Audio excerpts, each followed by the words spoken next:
This book is called Daisy Comes Home, and it's by one of my favorite authors, Jan Brett. I really like her because she has wonderful illustrations that have a lot of details. So I hope you enjoy this story.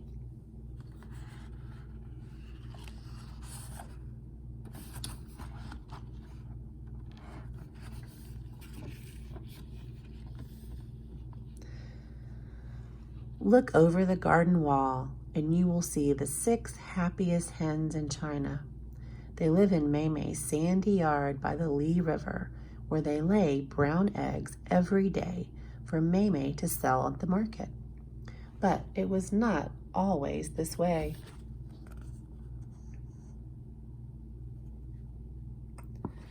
If you notice in these books on each page, there are little illustrations in the corners that show different things you will see in the story. Once upon a time, the smallest hen, the one Mei calls Daisy, was picked on by all the others. This is hard to imagine because Mei was known far and wide for her happy hens. She gave them treats. She put fresh hay in their nest. She gave them baths when they fell in black mud. And when she called goo goo goo goo, all the hens would run to her as fast as their legs could carry them. Even Mei's egg baskets were painted with big red characters that read, "Happy Hens." And she tried to make it so.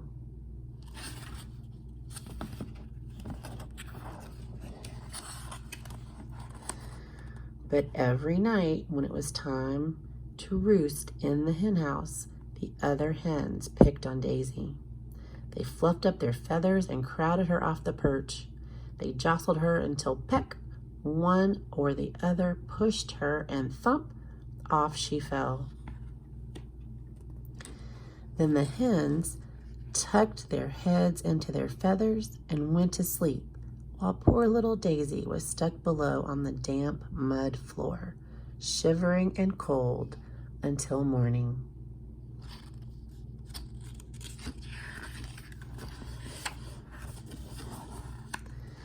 One day it rained all day and the hens stayed inside. When it got dark, they flew up to their perch, except for Daisy. She had had enough of pushy hens and cold, damp floors. She went outside to find a place to spend the night. Down on the riverbank, she spied one of the market baskets. She snuggled in and fluffed up her feathers to stay warm. Daisy was sleeping and didn't see the river creeping up the bank from all the rain. And when the water reached her Happy Hen's basket, she didn't feel it float out onto the river.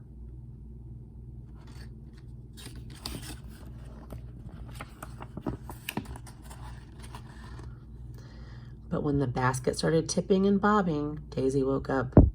She peeked out and saw a watery world all around her. The sandy yard, the garden wall, and Mei's farmhouse looked smaller and smaller as the current carried her down the river. Finally, the basket bumped against a strong jetty where a houseboat was tied up. Scratch, scratch, scraped the basket as the river waves pushed it against the sharp rocks.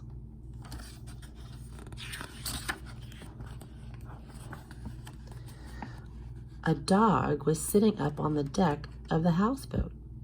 When he saw the plump hen bobbing in the basket, he barked and scrambled toward her. Daisy squawked and pecked and beat the air with her wings. It was enough to tip up the basket off the rocks, and she floated away just in time. Dawn broke over the Gull Mountains as the basket drifted along the river. Branches brushed against it. Fish swam silently by, and birds flew overhead. Suddenly, Daisy felt a thump.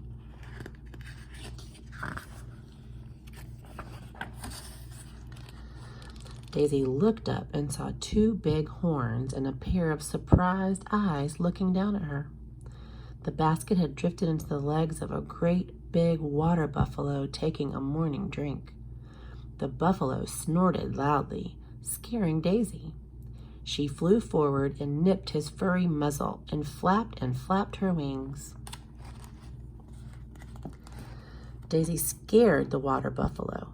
He turned and galloped up the bank, scattering the ducks as he ran. His splashes made waves that carried the basket back into the middle of the river.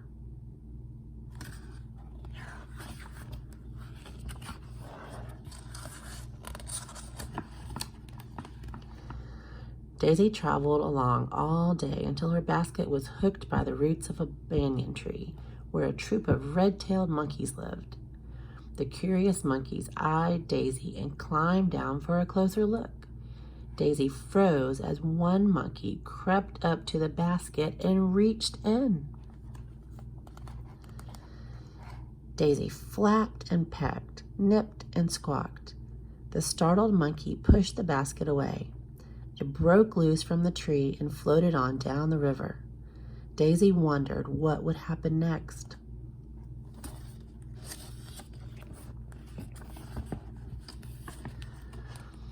Up ahead, Daisy saw a fisherman with cormorants diving all around his bamboo boat.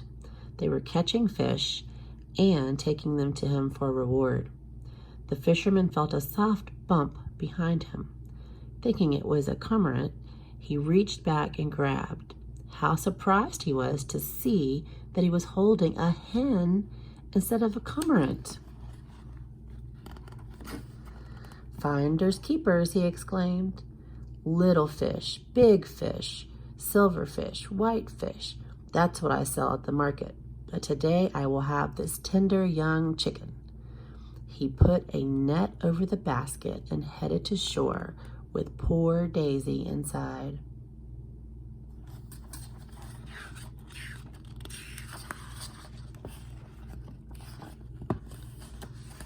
At home, Maymay had looked all day and all night for her little Daisy. She wasn't in the hen house. She wasn't behind the farmhouse. She couldn't fly over the wall.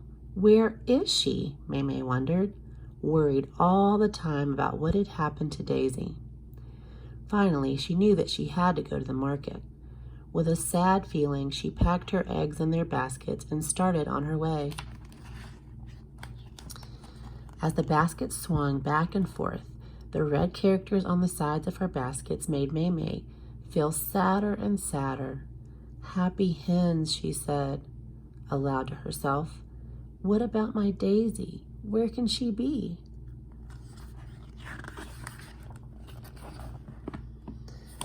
At the market, Maymay found a place and arranged the eggs in clean, sweet-smelling straw.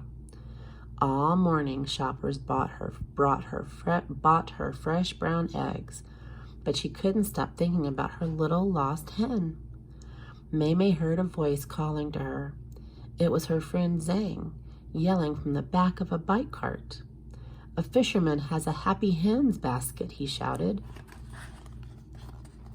"What?" she called, not understanding what he was saying. "A happy hen's basket," he repeated. "You'd better hurry because he's showing off what's inside." "Daisy!" Maymay shouted. Maymay raced to where the fish were sold. There was Daisy, beautiful and plump in her basket, surrounded by a crowd, all wanting to buy her.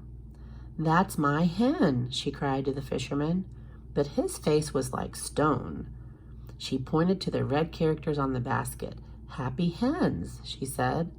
The fisherman crossed his arms. "Finders keepers," he growled and turned to sell Daisy. Maymay was about to leave, but her eyes rested on those characters, happy hens. All she could do was think about Daisy in a cooking pot. She squeezed her eyes shut and clenched her fist. Maymay had to do something.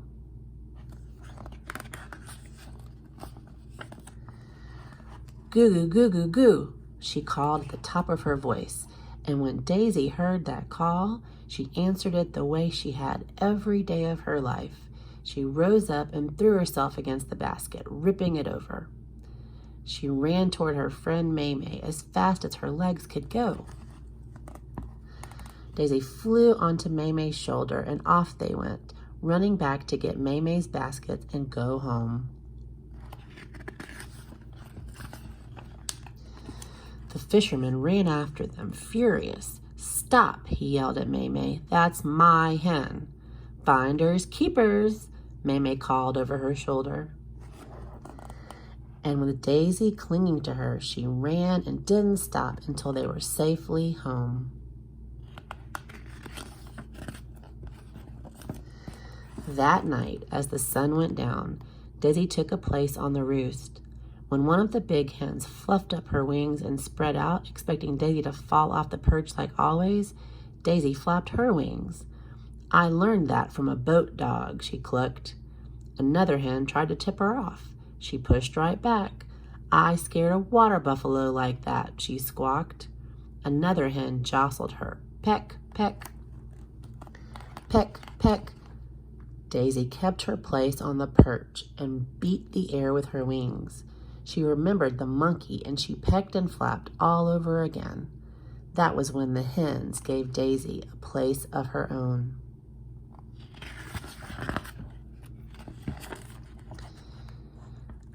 The lap, lap, lap of the river made a peaceful nighttime song. No bumping, no jostling, no fussing around. Just 6 happy hens, their heads tucked in their feathers, high and warm and safe together. The end.